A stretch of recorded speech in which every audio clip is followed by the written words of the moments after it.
오늘 나누실 하나님의 말씀은 마가복음 1장 16절에서 20절입니다. 신약성경 53쪽입니다. 마가복음 1장 16절에서 20절입니다.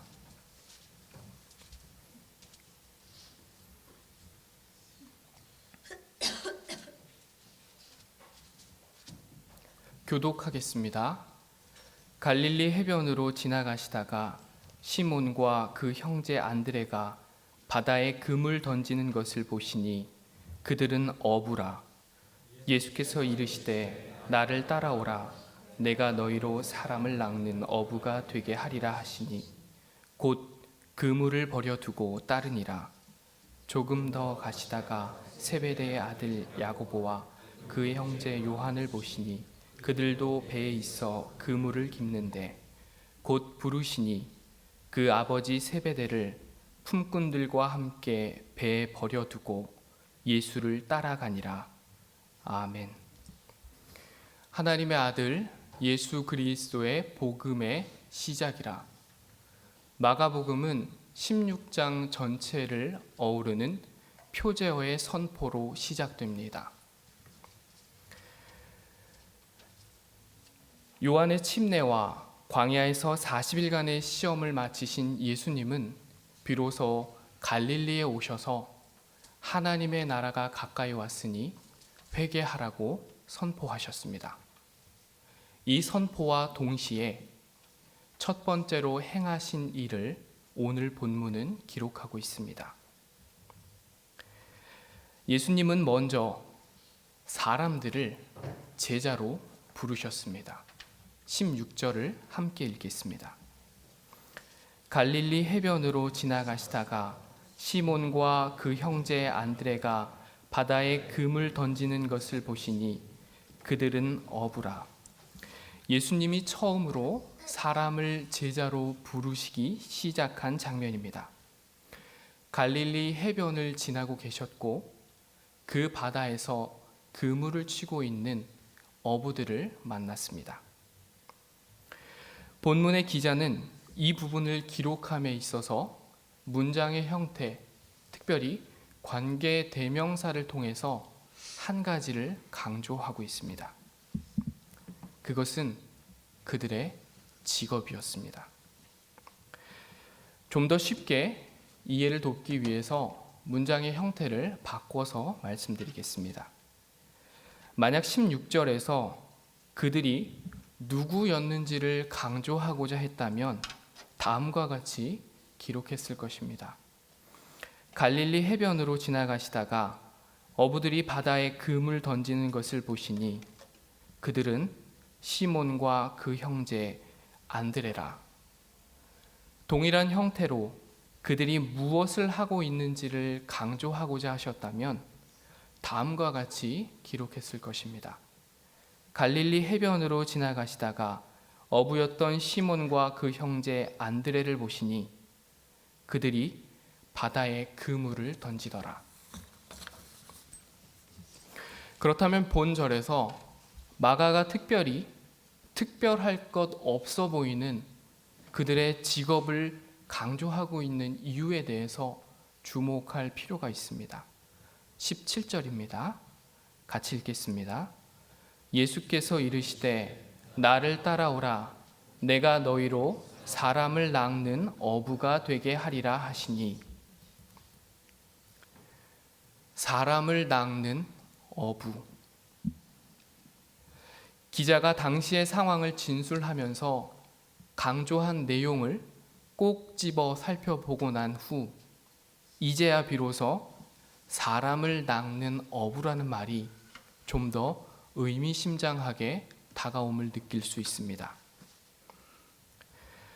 마가는 예수님께서 말씀하신 사람 낚는 어부, 이것을 강조하기 위해 앞선 사람을 부르시는 내용에서 그들의 직업을 복선으로서 강조했던 것입니다.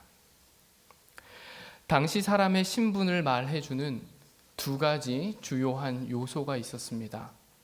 그 첫 번째는 그들의 직업이었습니다. 무슨 일을 하는지 그것이 곧장 그의 신분에 직결되었습니다. 베드로와 안드레 형제의 직업은 어부였습니다.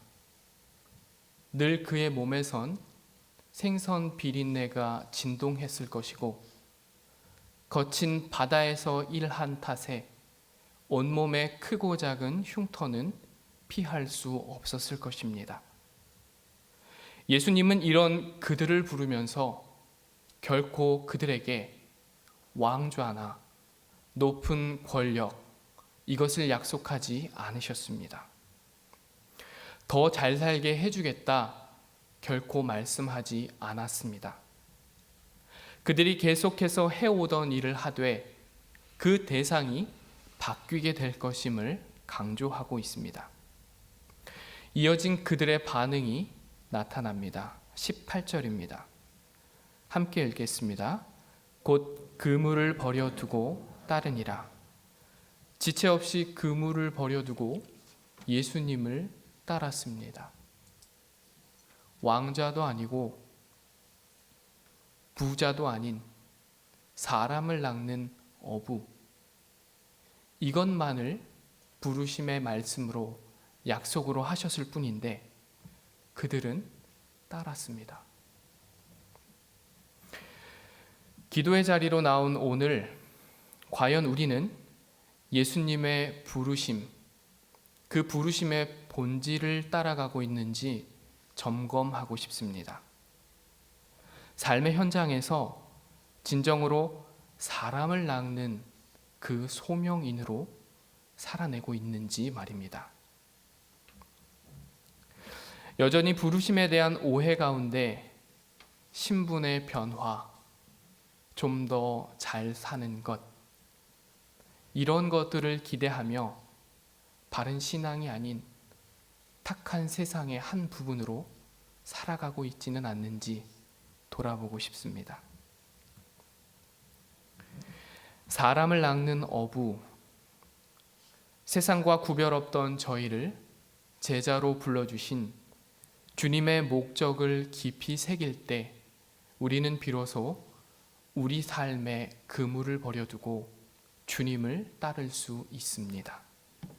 19절입니다. 다 같이 읽겠습니다. 조금 더 가시다가 세베대의 아들 야고보와 그 형제 요한을 보시니 그들도 배에 있어 그물을 깁는데, 뒤따르는 베드로 형제, 그들과 함께 해변을 조금 더 가시다가 또 다른 사람을 제자로 부릅니다. 기자는 앞서 베드로 형제를 부르셨을 때와 아주 유사한 형태로 예수님이 부르고 있음을 기록했습니다. 여기서는 특별히 관계대명사를 통해 그들이 하고 있는 일을 구체적으로 표현함으로 그들의 직업을 기록하고 있습니다. 다시 말해 동일한 어휘를 피하면서 같은 의미를 전달하고 있는 것입니다. 반면 마가는 앞선 내용에서는 볼 수 없었던 본절에서만 특별히 기록하고 있는 부분이 있습니다. 그것은 야고보와 요한의 아버지가 누구인가 하는 것입니다. 19절을 다시 한번 보겠습니다. 조금 더 가시다가 세베대의 아들 야고보와 그 형제 요한을 보시니, 세베대의 아들. 세베대는 어부와 마찬가지로 이어질 내용의 복선이 됩니다. 당시 사회의 신분을 말해주는 두 가지 주요한 요소가 있다고 말했습니다. 첫 번째는 그들의 직업이었고, 두 번째는 본절에서 말하고 있습니다. 이것은 그들의 아버지가 누구인가 하는 것입니다. 가문과 혈통이 사회의 기초가 되고 중심이 되었던 당시 사회에서 자녀가 가업을 잇는 것이야말로 자연스레 아버지가 누렸던 안정을 그대로 누릴 수 있는 비결이었습니다. 오늘날만 아버지의 직업이 중요했던 것이 아닙니다. 과거부터, 고대부터 아버지의 직업이 중요했던 것입니다. 물론 지금 드리는 말씀은 우리의 육신의 아버지가 누구인가 그것이 중요하다라는 걸 말씀드리고 싶은 건 아닙니다. 자, 그렇다면 아버지가 그토록 중요하다고 말씀드렸는데 그 아버지 밑에 살았던 야고보와 요한의 삶이 어떠했을지를 짐작할 수 있는 구절이 이어서 나옵니다. 20절입니다. 함께 읽겠습니다. 곧 부르시니 그 아버지 세베대를 품꾼들과 함께 배에 버려두고 예수를 따라가니라. 예수님의 부르심에 곧장 야고보 형제도 따라 나섰습니다. 베드로 형제는 그물을 버려두고 예수님을 따랐다고 기록한 반면 야고보 형제가 버려둔 것들에 대해서는 상세히 기록하고 있습니다. 이것을 통해 야고보 형제가 베드로 형제보다 다분히 더 큰 부자였음을, 풍요로운 삶을 살고 있었음을 확인할 수 있습니다. 베드로에게 더없이 중요했던 건 그물 그것뿐이었다면 야고보 형제에게 더없이 중요했던 건 배와 품꾼을 거느린 아버지였습니다. 이 부분을 해석함에 있어 많은 교우님들이 오해하는 부분이 있습니다. 연약한 아버지를 어떻게 버려두고 갈 수 있는가 하는 것입니다. 마치 이 부분이 대단한 형제가 연로한 아버지를 내팽겨치는 장면으로 생각해 정서적인 함몰에 빠지는 것입니다. 그러나 이 부분은 전혀 반대의 의미입니다. 배와 품꾼을 거느린 아버지를 두고 그 자리를 떠난다는 것은 풍족하고 안정된 상황과 환경을 박차고 아무것도 보장되지 않은 그리스도를 따라 나선 것을 강조하는 의미입니다. 새 번역은 20절을 다음과 같이 번역합니다. 곧바로 그들을 부르셨다. 그들은 아버지 세베대를 일꾼들과 함께 배에 남겨두고 곧 예수를 따라갔다. 그것들을, 그 아버지를, 나를 안정된 생활 속에 있게 해준 그 아버지를 놓고 예수를 따른 것이었습니다. 기도의 자리로 나온 오늘, 과연 우리는 예수님의 부르심에 뒤따르며 고가의 배와 품꾼들, 이 모든 것들을 가진 존재를 버려두고 있습니까? 이와 비할 수 없는 안정과 넉넉함을 탐하며 혹시 좀 더 윤택한 삶을 바라며 예수 그리스도를 따르고 있진 않습니까? 예수님의 뒤를 따라 한 걸음 또 한 걸음 발걸음을 옮길 때마다 뒤를 돌아보고 싶은 마음이 들고 있지는 않은지 함께 숙고해 보고 싶습니다. 우리의 기도 제목 속에 여전히 버려버리지 못한 것들이 있지는 않은지 잠잠히 살펴보고 싶습니다.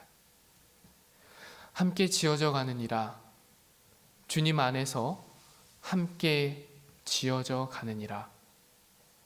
올해 표어입니다.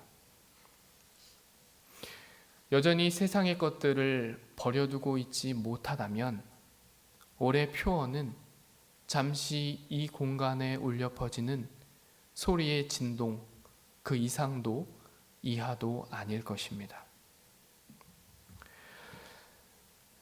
오늘 기도 가운데 하나님께서 우리 삶에 숨겨놓은 복선을 찾아내길 원합니다. 하나님께서 우리를 부르시며 예비하신 그 복선을 발견할 것을 소망합니다. 그리고 버려야 할 것들이 무엇인지 깨닫고 버려버릴 것을 함께 결단합시다. 이 소망과 결단이 우리의 기도의 제목이 되는 순간, 삶의 변화로 시작될 때, 이 소망과 결단으로 우리의 삶의 변화가 시작될 때, 비로소 우리의 삶도 하나님의 아들 예수 그리스도 복음의 시작이 될 것이고, 우리의 삶의 마지막에는 사람 낚는 어부였음을 고백하게 될 것입니다.